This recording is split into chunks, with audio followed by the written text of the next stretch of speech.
On behalf of the Friends of the IDF, we have a very special guest. Really one of the most incredible generals that we have because of his role in coordinating for years operations with the Americans, both in terms of the Central Command, the Sixth Fleet. Before that, it was the Fifth Fleet, and in working on what's known as Juniper Cobra, Juniper Falcon.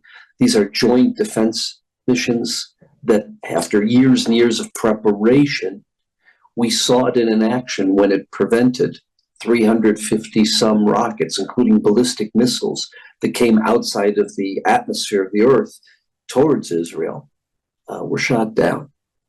That famous event in April comes after years and years of cooperation between American, British, Israeli forces, in this case, Jordanian, Saudi forces. And as well, there's something known as Juniper Oak, or Juniper Oak, some refer to it as, named after Aviv Kochavi, Ach, or Oak. And that is in the event that there has to be an offensive attack against Iran, a joint strike using multiple nations, targeting the most evil of locations, nuclear sites, enrichment sites of uranium, enrichment sites of plutonium, ballistic missile sites, sites that store weapons, etc., throughout Iran and other strategic locations. This general, who we've had the blessing in the past of having briefed us, discussed issues with us, is the famous General Nitzan Nuriel. General Nuriel, thank you very much. Thank you for addressing us. Thank you for having me. General Nuriel, please, if you'd like to start with some opening remarks in any area, whether it is regarding the joint cooperation, whether it's regarding how you see things in Gaza, how you see things on the northern front with Hezbollah, with other Iranian proxies, please educate us. Good evening, all of you. Yes, I believe that the overall situation we are facing right now in Israel is a bit more complicated than we believed, and yet there are a few challenges we need to deal with. In my reserve duty, I'm leading the investigation regarding what happened in Rafah while we attacked those two Hamas leaders. And we will come with conclusions, I believe, very soon. No doubt that it was not by purpose. No doubt that the very bad situation happened because Hamas ammunition storages that were part of that camp. But it's not new that Hamas using the people as a human shield. And unfortunately, they do have casualties because of that. The story of Jabalia and other places in Gaza, which we need to go again and again, it's a great example of why we need to make sure that by the end of that conflict, Hamas will not stay in power whatsoever. It's going to be a long journey. It's not going to be solved tomorrow morning. And we will have to be, as much as we can, in all those places which Hamas trying to take the lead again. And we all have to put very clearly on the table. Hamas will be able to recover if he stayed. If we go back into the 67 war, which we defeat the Egyptian military, it took them less than 3 years to recover. Why? Because they were there and somebody supported them. That will be the same picture if Hamas stay in power, because there are unfortunately enough players such as Iran, China, Russia, that will be very happy to support them and to rebuild their power. And this is something that we cannot accept. Therefore, we need to know that this is going to be a long journey, but the end state should be Hamas is not longer a player in the Gaza area. Who can replace them? It's almost a political question, so I don't want to touch it at that stage. There are other players, and yes, we need to take the risks, because controlling Gaza forever it's probably not the best way for us.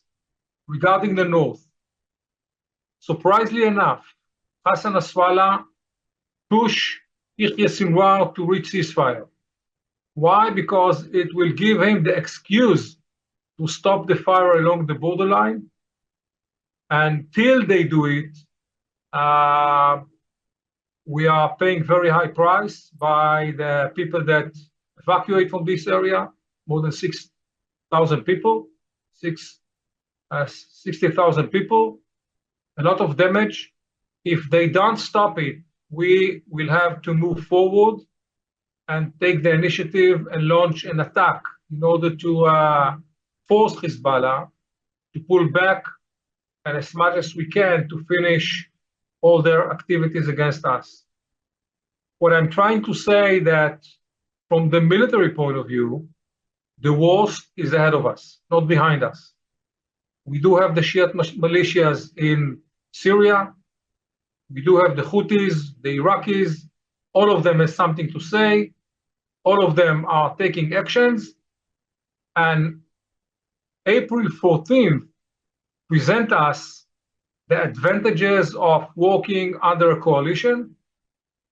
This is a result of more than 20 years of cooperation between us, the US troops and others, and together with CENTCOM, with EUCOM, with some German Air Force, French Air Force, the British Air Force, the Jordanians, and others, we present to the Iranians that we can deal with their threats, and yet we need to say that if they do it again and again, it will challenge our systems. It will create some challenges to the inventory, to the ability to deal with 700 rockets, missiles, surfers, and so far and so on. They study us, we study them, and we need to be prepared for the next round, which I believe will come sooner than later, because from the Iranian point of view, they do not reach any achievements. Hamas and the Islamic Jihad are losing power, Hezbollah as well. The Shiite militias in Syria are paying very high price, and generally speaking, beside October 7th, they don't have any major achievements, and therefore I believe that they will push the limit and try to see what next. We do have in Israel, as you probably know, some political problems. It's too soon to say what will be the outcome of the negotiation between us, the Americans, the Egyptians, Qatar, and others in order to reach an agreement. And yes, the hostages is a big issue, and the dilemma is huge. And yet, I belong to those who believe that we can take the deal, and if Hamas stay aggressive against us, we will be able to renew the war and make sure that they will not stay in power, because this is very critical. General Nuriel, two questions. You're of the opinion, you stated, that we could be having significant problems in the near future from the north, from Iran. You said Iran came out of this with no achievable gains, etc. They're looking for achievable gains. In the event that there is a war in the north, do you see the Iranians participating in that? So that not only would we be dealing with the Shia militia in Western Iraq and in Syria, as well as Hezbollah, of course, but we'd have to deal with Iran as well. Based on April 14th, we saw Iranian get into the game. But in that case, they had a reason or an excuse. They blame us that we killed their leader in Syria, and as a response, they opened fire. By a direct and ground maneuver against Hezbollah in Lebanon, I don't think that the Iranian will take a side. They will send more ammunition, they will send more advisors, they will push the Shiite militias in Syria to be more active. I don't think that they are going to open a front from Iran against us unless they will get an excuse by killing leaders, killing troops, or even Israeli direct attacks against Iran in Iran, which is an option. We have a situation now where we see that there were 20 tunnels coming into Rafah from Egypt. It's very clear that the Egyptians, there were many people who got very rich in the high levels of the Egyptian establishment, both the military and the civilian establishment, allowing North Korean, Chinese, Iranian, Russian missiles that were used against us to slaughter Jews on October 7th that had been used against us during the war. Egypt, who Israel had looked after, supported in terms of cleaning up the Sinai. Egypt, who Israel had been an incredible ally to a great degree, has let down Israel and has been a disappointment. What do we do in the context? How do we deal with that? And what's your assessment, both looking back and going forward? One of the reasons that we took over Philadelphia corridor is in order to take care of those tunnels and make sure that those pipes are not longer relevant. But it's not enough. We need to see the Egyptians, probably strongly pushed by the Americans, taking more actions, and in a way adapt the Israeli solution by build underground concrete wall. Is this achievable? The answer is yes. But the Egyptians will not do it by themselves. They will ask for American money. They will ask for support from the Saudis and others, because directly they will not do it by themselves. Obviously, if they want to do it, they could do it many, many years ago. But they didn't, and you have mentioned the reasons, mostly economical, and also they don't really sorry when we are bleeding. And yes, it's about time to change the mechanism with the Egyptians to make sure that they understand that those tunnels cannot stay, period. And Israel will not leave the Philadelphia corridor unless we solve the problem. Otherwise, it's like going back into square one and waiting for the next October 7th. Is it fair to say the reason the Hitnakdut, the Egyptian, the fierce Egyptian opposition to Israel going into the Philadelphia corridor, going into Rafah and cleaning that out, is because it would expose them for the, unfortunately, the complicitness with evil that they've been engaged in for the last decade? Is that probably the basis for why they were so opposed to Israel doing that? Two main reasons. Number one, they were really afraid that the Palestinians, refugees, will run away into Egypt, something which they don't like at all. And secondly, yes, when the world will see all the underground tunnels, all the industrial of smuggling weapon system and others from Egypt through those tunnels to the Hamas hands, that will be a bit uncomfortable for them, raising the questions, why did you let it happen? If you have peace treaty with Israel, why did you let it happen? And the Egyptian answers are not good. Going back to the north, from a point of view of the infrastructure and the capabilities of Hezbollah, how successful has Israel been over the last 6-7 months in damaging that infrastructure, whether it's rocket launchers, whether it's depots of rockets, whether it is, moving Radvan north of the Litani River? Could you give us your assessment of that? Yes, based on the information I have, the damage we created to Hezbollah along the borderline, let's say from the borderline up to the Litani River, the damage is very high. Is this enough? The answer is no, because they have much more behind the Litani River, in the Bekaa Valley, in the area of Nabatea, the area of Tyre, the area of Sidon, and so far and so on. Slowly, we reach those targets.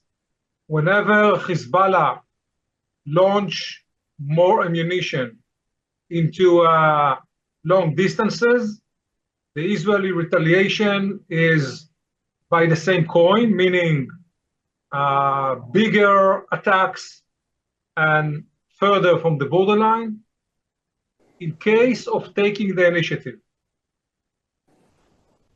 The Israeli strike will start with a major Air Force attack in order to reduce the threat from all those capabilities. And unfortunately, there are enough targets in Lebanon, so I'm not concerned that we will not have enough targets to attack. I'm making an assumption in the question that I'm asking you. The assumption is, and we've seen this from the world community, that the world does not have the kind of patience and tolerance for Israel fighting its enemies that it did for the United States and Britain fighting in Iraq and Afghanistan. And in the event that there's a war against the Hezbollah, it's going to have to be for a much shorter duration than what we've seen in Gaza.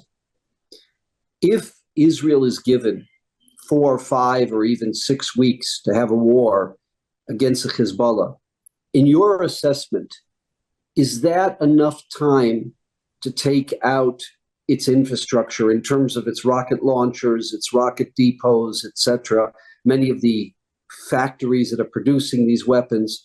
Would between 4 to 6 weeks give Israel enough time to set Hezbollah back to a place where we don't have to look at another war 2-3 years down the road? We have to define that the two fronts are under totally different definitions. In Gaza, the mission we have is to destroy Hamas and take Hamas out of the game. Up in the north, the mission is to push Hezbollah behind the Litani River and make sure that they will not threaten directly the Israeli villages, and Radwan forces will not be able to launch a surprise attacks against us. And yes, 5-6 weeks should be enough. I believe that during that period, the international community will push the both sides to reach kind of a ceasefire. And the only question is, what will be the lessons learned by Hezbollah for the next future? If they study the same lessons they studied after the Second Lebanon War, meaning we are going to have 16 years of quiet borders, that will be a great achievement. If they don't, we need to ask ourselves what next, and we need to be prepared for what next, because we don't really control our enemy's response, especially if Iran during that period will become a nuclear state. We need to remember it, because that can be a game changer for all the players, not only for the state of Israel. General Nuriel, in the event that there is a Lebanon war, in the event that the Israeli Air Force, the Israeli artillery and ground forces are successful in eradicating not Hezbollah, as you said, but eradicating their rocket launchers, their depots, their supplies, and that Hezbollah suffers a very significant loss. Make that assumption. What does that do for the balance of power in Lebanon? For the Christians, for the Sunni Muslims, does that give them a little more strength, a little more control over the country? Does that force the population to see Hezbollah as nothing more than a group that has brought destruction and devastation to Lebanon? Or will they hold on to their power, meaning they beating the Hezbollah? That can be a turning point, no doubt. The key factor is the Lebanese military forces, and therefore, by any diplomatic suggestions that we have right now, you can see that all the players are about to invest a lot in order to increase the Lebanese military forces' power and capabilities. It is not something that you can set within 1 week or 1 month. It will take time. But yes, high price paid by Hezbollah can change the atmosphere of the Lebanese people, so they will less support him. Hezbollah by himself will not quit. Hezbollah by himself will not give up. And the Iranians will do almost everything in order to keep him in power. So it's a long range, it's a long journey, and the Lebanese military forces should be the main factor that maybe will change that balance. Are you concerned that possibly Hezbollah has entrenched itself in the Lebanese forces and that they actually control the LFA? Let's face it, today they do not control them, but they do not let them behave like a national military. They have a lot of limitations. If you belong to the Lebanese military forces, there are places in Lebanon which Hezbollah will not let you enter, which is a huge paradox, but this is the case. Emerging between Hezbollah and the Lebanese military forces was on the table. The questions are, who is going to take the lead? Who is going to provide the orders to that military establishment? If this is the Iranians, as they do for Hezbollah, or hopefully reasonable Lebanese government controlled by people who believe that the state of Lebanon deserves better life than they have today. And then the last question I would ask you is the state of affairs of Hamas at this point. You know, the 3 or 4 battalions in Rafah to a great degree have been, how would I say, denuded. They've been neutralized. The 3 or 4 battalions there have not put up much of a fight against Israel. They're losing by the day. Israel is successful in Jabalia again. What's left of Hamas? Is it just a terror organization, or do they really control the streets, the populations, and the cities in Gaza? Hamas at that stage actually control 3 different dimensions. Above all is the hostages. He has the hostages, he used them as a human shield, and he understands the sensitivities in the Israeli society, and this is one advantage which they are using in any given moment. Number 2, they still have a lot of money. They just broke few banks and stole a lot of money, so they can pay the people. And the people of Gaza, as long as they believe that Hamas will stay in power, they will cooperate with him. So you can see 2 sides of the same coin. On one hand, Hamas can deliver. On the other hand, the people still afraid of him, so they are willing to cooperate. Hamas at that stage is a guerrilla organization. He has fighters that still have a lot of ammunition. They still have the motivation to kill and attack Israeli soldiers. And whenever they can, at least they will try. The numbers of casualties they have obviously impact their capabilities, and yet there are enough terrorists in Gaza which allow me to say that it will take few more months before we can say that Hamas is not longer effective in both economically and from the military point of view. You said a few more months. That's what it would take the Israeli military to make them. Doesn't mean to obliterate them. It doesn't mean to eradicate them, but to make them ineffective where they cannot control anymore, where they just are a guerrilla organization. Yes, this is one of the reasons why the topic, what should be the solution by the end of the war, is so crucial. Because again, as long as the people of Gaza will believe that Hamas stay in power and control them in the next future, they will still cooperate with them. The moment they understand and see that somebody else is taking actions and taking the responsibility and take care of them slowly, day by day, then it will shift the ability of the people of Gaza to move forward and to look for the next future.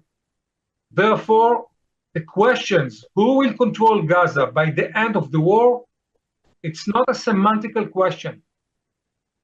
This is the message to the region. This is the message to the people of Gaza. And as long as we don't have a clear answer, and I'm not saying that there are easy answers, and the people believe that Hamas will control Gaza for the next few years, it will be much complicated for us to concrete Hamas and control the area. General, thank you. Do you have, if you'd like, do you have any concluding words or any thoughts that maybe we have not asked you or haven't been brought up that you wanted to share? Yes, I believe that we need to put more attention on what's going in the Golan Heights, the Shiite militias in Syria, which is pretty big number of units. It's by the size of a division, big division, and they are under the Iranian direct control. And we need to make sure that if they start moving toward the Israeli borders, that we can take care of them, make sure that they will not open another direct front against us. Because dealing with Gaza, Hezbollah, and the Syrian border, above all the Houthis and the Iraqis and so far and so on, will be a bit too much for us. Any closing thoughts on the relationship between the IDF and the United States Armed Forces? Especially just, sharing a little bit about your personal relationship with them and what you've created over the years. Any closing thoughts on that issue? If I'm living out of the room, the tense exist in Israel because of the overall situation, the issues you have in the United States regarding the upcoming elections. Among the professionals, the meetings are very good. General Kurila, the CENTCOM commander, visiting Israel very often. He and General Herzi Halevi are making a lot of conversations and meetings. And I feel very, very, very comfortable by the discussions, by the opening talking among the players, and I'm very much sure that they will stay in our side almost whatsoever. Thank you. Thank you very much. And thank you for the decades that you've given to the Jewish people, that you've given to Israel. And thank you for what you've done in creating such an incredibly close, warm relationship between the United States Armed Forces and the IDF. On behalf of us, the friends of the IDF, you've always been an incredible friend, an incredible educator, teacher, and mentor. And I wish you all the best. Thank you very much.